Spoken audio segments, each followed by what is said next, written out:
As soon as you start doing any sort of photography where you need to modify the light or the environment in any way, you'll find one of the most useful accessories is your stands. I'm just going to show you a quick way to convert a normal stand into a background stand, which even if you do have background stands is quite useful because you might want another set for hanging on a diffuser or even a privacy screen if you're working on location with people.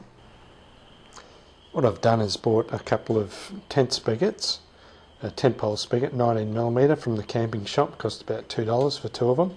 I've filed it down a little bit just to taper it. I've cut a piece of 20mm electrical conduit. You could buy a piece if you're desperate or just ask an electrician for an offcut. And we just slam it in there and jam it in. You could use a bit of glue if you're really keen, but that works quite well as it is. Okay, here we have our stand with the standard spigot on the top. Just slip that on top and we've got a nice handy spigot to put a pole on it for a background stand, for a background or for slinging over a piece of translucent cloth for a big diffuser or something like that.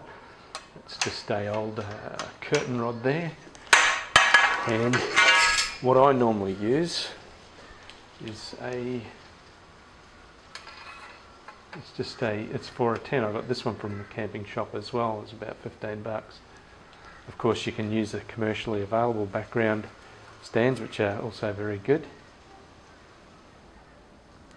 What I normally do though is put a bit of tape around here just to stop it accidentally getting lifted up.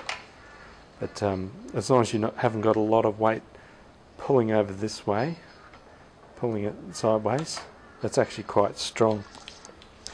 Now if you do have one of those background stands that has the long threaded bolt on top, which is pretty useless for putting a normal light on, you can buy one of these things. They're quite cheap and that would probably screw over the top of the big threaded bolt. As long as that thread is the same, you might have to drill out the other end or something like that.